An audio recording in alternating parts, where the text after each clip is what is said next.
Place à la lecture dans Il était une fois un livre. Voir la mer, donc il s'est fait nommer en Bretagne, il était l'instituteur de Sars. Avec Nathalie Ramage sur Fréquence 8.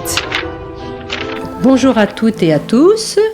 J'ai le plaisir de retrouver cette semaine notre invitée qui est à l'honneur, Daphna Mouchnik, pour parler autour de son livre Première ligne, journal d'un service d'aide à domicile durant le confinement, édité chez Fauve Édition. Donc, bonjour Daphna. Bonjour.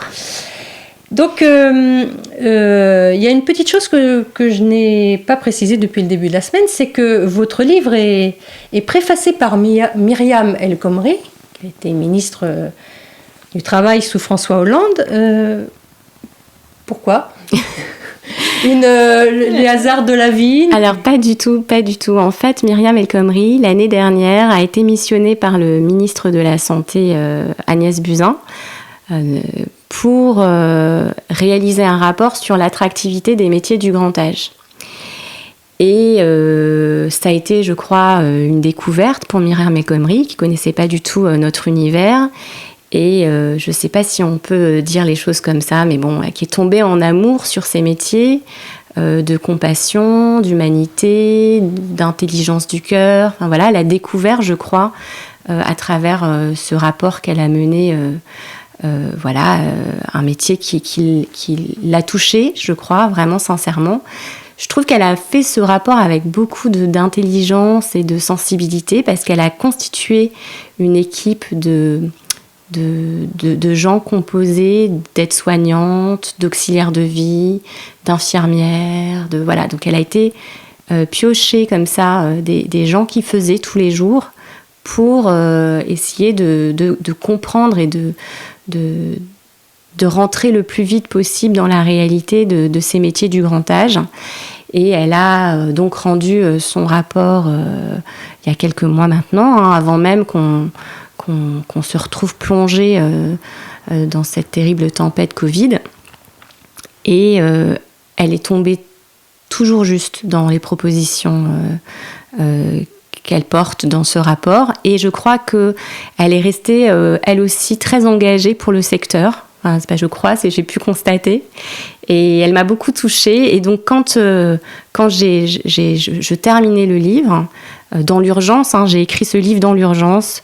J'avais 10 jours pour rendre le manuscrit parce que mon éditeur me disait ok, si tu as quelque chose de chouette à dire, je te fais confiance, mais il faut vraiment que tu me remettes le manuscrit le 11 mai à la sortie du confinement. Et donc dans cette urgence comme ça, je me suis dit, parce qu'on s'était croisés 2-3 fois justement quand elle venait parler de son rapport, je me suis dit allez j'ose, et je lui ai envoyé un petit mail où j'ai mis tout mon cœur en me disant quand même que ça ferait énormément sens pour moi que elle fasse la préface de ce livre parce qu'elle avait tellement su souligner les difficultés de ces professionnels et les qualités et comment donc du coup elle m'a fait la joie, elle m'a répondu presque du tac au tac. Elle m'a fait la joie de me dire oui. Et donc on se connaissait pas vraiment, on s'était croisés, mais elle m'a appelée pour qu'on lise ensemble la préface qu'elle me proposait à haute voix, pour me dire, vraiment un souci de bienveillance là aussi autour de mon récit, qui m'a énormément touchée et qui m'a confortée dans l'image que j'avais de cette femme que je trouvais patente. Voilà. Et d'où vous est venue cette idée de faire un journal justement du confinement ? Parce que dans votre premier livre, qui s'appelle Derrière vos portes, c'était aussi un témoignage de ces métiers-là, dont on parle assez peu, ou surtout dont on a, à mon avis, une image qui n'est pas forcément juste. Vous parliez en début de semaine qu'elles étaient souvent confondues avec des femmes de ménage. Donc c'est avec ce genre de témoignage aussi qu'on peut voir toute l'étendue d'une mission d'une auxiliaire de vie. Mais là, le fait de faire un journal, puisque ça s'appelle Journal du confinement, enfin d'un service d'aide durant le confinement, qu'est-ce qui vous a donné Alors c'est vrai qu'en fait, le premier livre, je l'ai écrit comme un roman. ça se lit comme un roman et les gens qui travaillent avec moi sont les héros. Et puis moi aussi, je fais partie des héros du livre. Voilà, on est tous les héros du livre. Je les ai tous transformés en personnages de livres sans transformer la réalité. Et ce livre-là s'est fait sous forme de journal parce que d'abord, quand j'ai écrit Derrière vos portes et que mes lecteurs qui me découvraient me disaient « Alors, est-ce que tu feras une suite ?» Je disais « Non, je ne ferai pas de suite. » Il se suffit comme ça. Et donc, je n'avais pas du tout l'intention de reparler du sujet. Et là, on vivait cette tempête Covid. C'était tellement violent. C'était tellement inédit. En même temps, on ne parlait pas de nous, vous l'avez dit. J'avais envie de faire écho au silence et à l'indifférence de ce que nous traversions. Et moi, pour compenser ça, j'envoyais presque tous les jours des mails à mes auxiliaires de vie. Donc, en fait, ce projet de livre, je l'ai eu les 10-15 derniers jours avant la fin du confinement. Mais en réalité, j'ai envoyé des mails aux auxiliaires. Avec l'équipe, il y en avait beaucoup qui travaillaient l'équipe coulisses. Il y en avait beaucoup qui étaient en télétravail parce qu'il ne fallait pas qu'ils viennent prendre les transports et tout ça. Et donc, on a eu beaucoup d'échanges de mails, beaucoup d'échanges de SMS. Donc, j'avais beaucoup de matière qui me permettait de retracer presque au jour le jour la vie du service. Et je trouvais que là, pour le coup, ça ressemblait vraiment à un journal. Et donc, les mails qu'on découvre dans ce livre, c'est les vrais mails que j'ai envoyés aux auxiliaires de vie tous les jours. Et ça m'a servi de colonne vertébrale.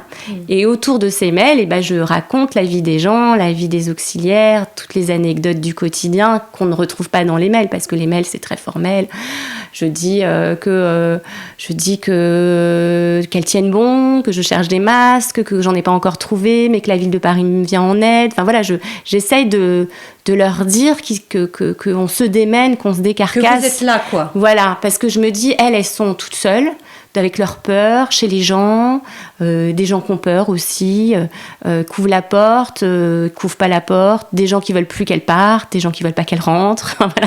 voilà, tout le monde est... Des gens qui sont complètement en dehors de notre réalité à ce moment-là, des gens qui ne comprennent pas pourquoi on a supprimé un passage sur deux, alors qu'en fait, faut venir faire le ménage, parce qu'il y a aussi des tâches d'entretien du domicile. Alors ça, autant vous dire que ça a été mis au placard. Oui, voilà. Vous le dites bien, il a fallu prioriser. Exactement, quoi. Parce qu'en fait, on se retrouve aussi avec des auxiliaires de vie qui ne peuvent plus venir travailler.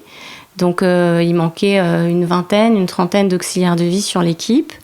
Des gens qui avaient spontanément annulé parce qu'ils avaient très peur, on ne savait pas trop si ça allait pour eux ou pas. Donc du coup, après, on met en place une équipe de bénévoles qui va appeler les gens chez qui on n'est plus. Mais du coup, des auxiliaires de vie qui sont là, qui ont des trous dans leur emploi du temps. Mais du coup, il faut refaire les emplois du temps. Donc là, on voit toute l'énergie qui est déployée par l'équipe pour retricoter les emplois du temps et pour que tout le monde soit accompagné.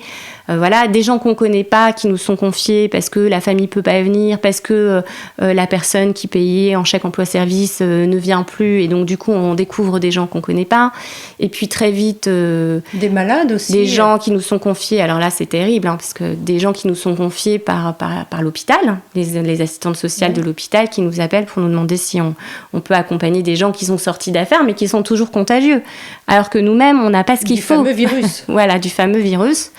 Et alors que nous-mêmes, on n'a pas ce qu'il faut pour protéger les auxiliaires de vie. Donc, je me retrouve à acheter des masques de plongée Décathlon, des ponchos de pluie pour faire office de blouse. Ça, c'est le carnaval, quoi. On va travailler, on est déguisé. Chez des gens qui sont déjà parfois un peu déconnectés de la réalité, qui n'entendent pas, qui ne voient pas bien, qui voient des gens arriver avec des masques de plongée. Enfin, on vit des trucs quand même un peu surréalistes, Bon, vous n'aviez pas mis le tuba quand même. Non, mais vous savez, c'est des masques intégrales comme ça, et puis ça part comme ça, le tuba est derrière la tête. Ah, il est intégré, oui. Il est déjà intégré, donc aussi on a le tuba, il nous manque juste les palmes en fait. À Paris.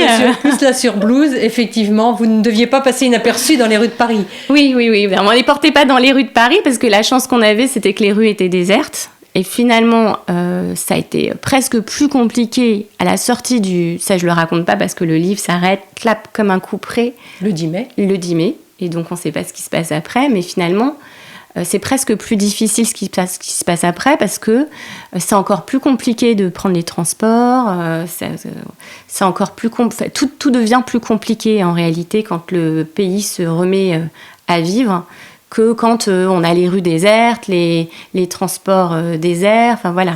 Si ce n'est que on se fait arrêter par la police, les auxiliaires de vie se font arrêter par la police, que la police comprend pas pourquoi elles sont dehors. Donc du coup, je passe mon temps dans les premiers temps à parler avec des policiers en leur expliquant quel est le métier de l'auxiliaire de vie, pourquoi elle est dehors. Alors elle a pourtant un joli laissez-passer.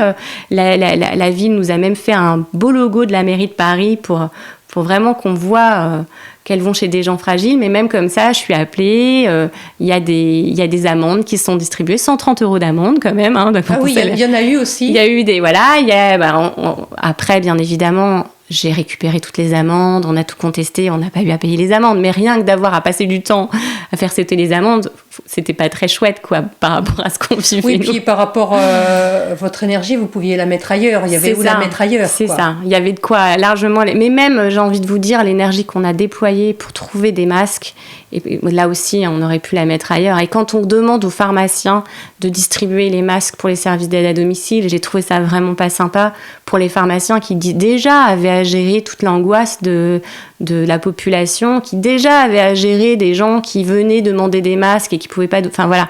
Donc il y a eu comme ça des loupés très dommages qui sont venus manger de l'énergie à des professionnels qui pourtant avaient de quoi l'occuper ailleurs, quoi. Et vous avez réussi j'imagine, à force de jongler, à compenser l'absence des auxiliaires de vie pour certaines qui ne pouvaient plus ou qui ne voulaient plus venir travailler.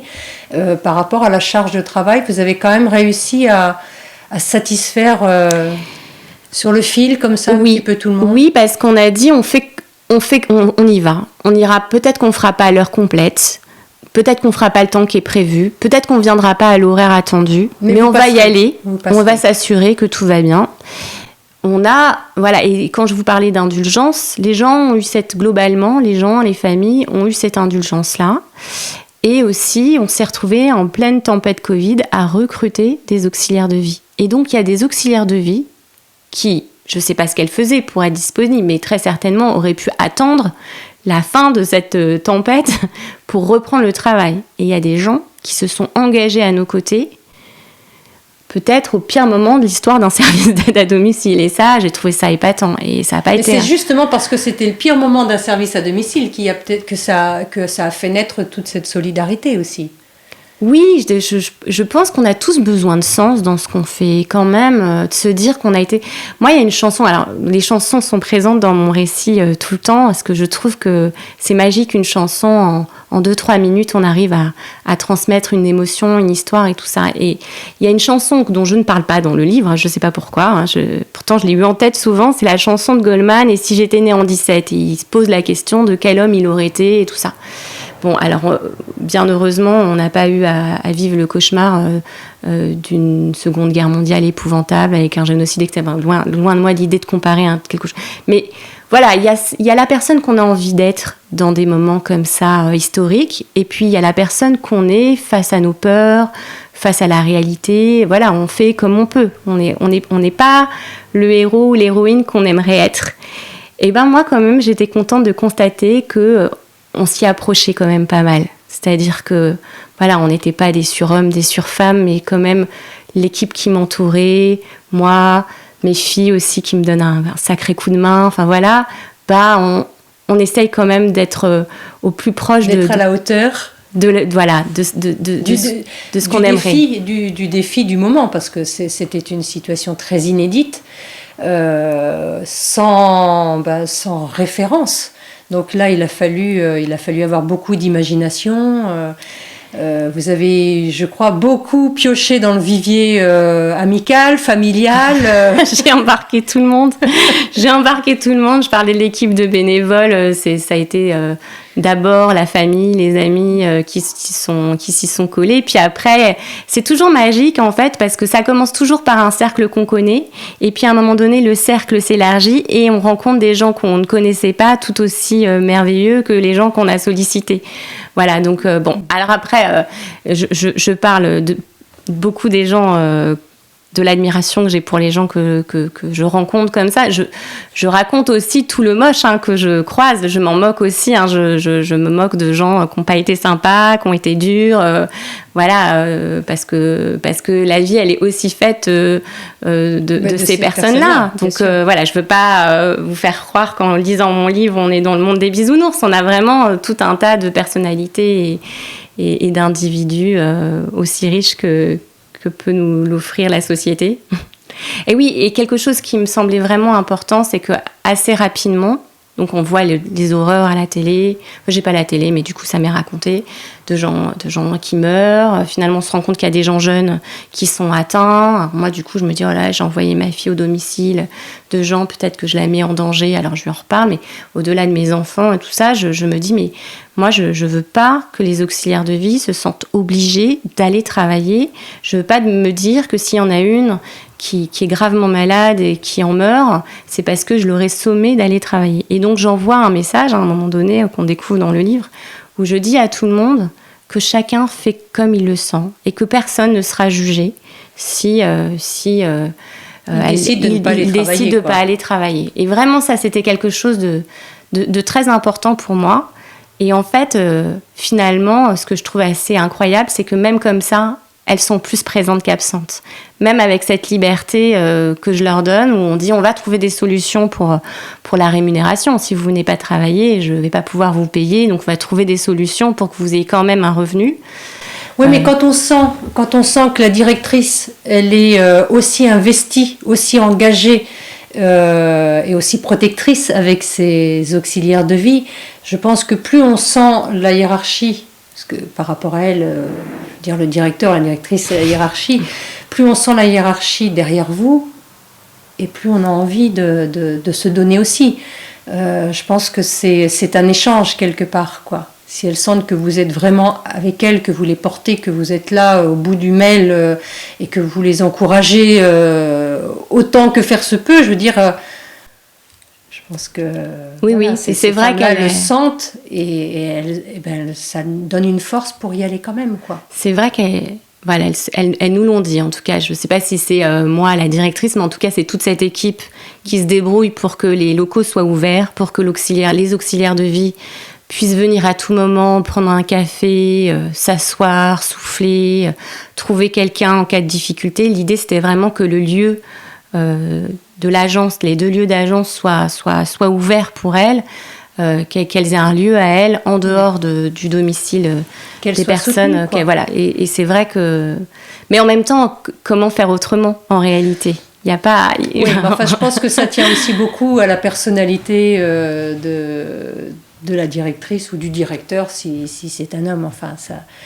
Je le raconte un petit peu dans le livre, mais de façon très light, parce que c'était pas le sujet du livre, mais quand même, moi, on crée un groupe WhatsApp avec les services d'aide à domicile parisiens pour se soutenir.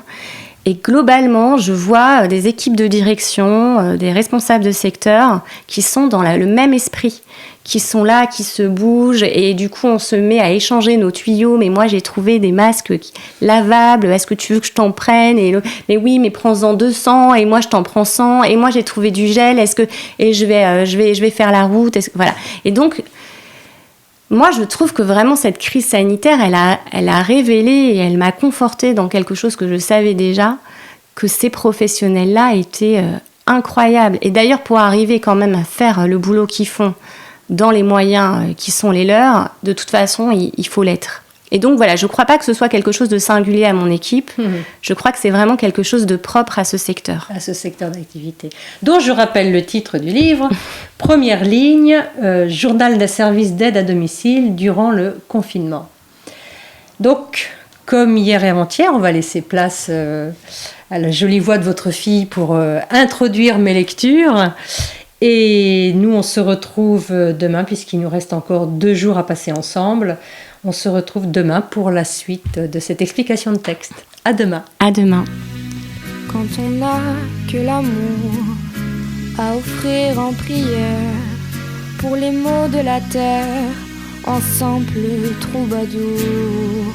Quand on n'a que l'amour à offrir à ceux-là dont l'unique combat est de chercher le jour. Daphna Mouchnik, première ligne, journal d'un service d'aide à domicile durant le confinement. 23 mars. Je suis tellement désolée Aurélie, mais impossible pour moi de vous remplacer. Il y a déjà tellement d'absences à gérer. Ce que je vous propose, c'est de vous rendre auprès des gens un peu comme vous pouvez, d'écourter plus vite partout où c'est possible et ensuite vous pourrez rejoindre Léonie. Vous savez que jamais je vous aurais dit non si je pouvais faire autrement. Aurélie travaille avec moi depuis 2013. Combien je me sens mal de ne pas lui dire oui. Elle ne s'absente jamais. Les gens que nous lui confions, elle en prend soin comme s'il s'agissait des siens. Un concentré d'aide à domicile idéal, en la diluant dans l'eau, on en ferait 10 auxiliaires normales. Le mari de Léonie est mort du Covid, loin d'elle dans un autre pays. Léonie aussi travaille avec nous depuis de nombreuses années. Elle qui veille si bien sur les proches des autres avec implication et bienveillance, elle n'a pas pu être près des siens et je recule la présence de son ami auprès d'elle dans cette épreuve. Mais quel cauchemar! C'est quoi ce truc? Je n'ai pas signé pour ça, moi, quand j'ai ouvert mon service. On peut dire stop, pousse, je veux plus jouer? 25 mars. Il y a les gestes barrières pour endiguer la propagation du virus. Il faut aussi appliquer les gestes solidaires pour démultiplier les gestes de solidarité. 10 jours que 250 personnes que nous accompagnons habituellement sont, pour une raison ou une autre, sans aucun passage de notre part. Soit parce que nous n'y faisions que du ménage, soit parce qu'eux-mêmes ont eu peur et ont préféré annuler nos interventions. J'appelle ma sœur Rachel à la rescousse.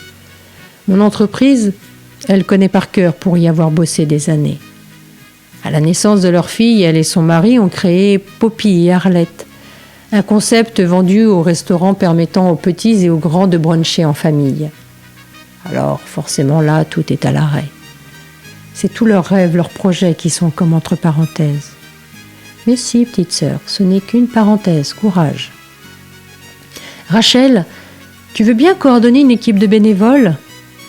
L'idée, c'est d'appeler une première fois tout le monde, de s'assurer que tous vont bien, de voir s'il y a lieu de reprogrammer les passages de leur aide à domicile et s'ils ont envie d'être rappelés régulièrement. Je pense qu'il doit y avoir des gens très seuls. Ça leur ferait du bien de parler de temps en temps à quelqu'un.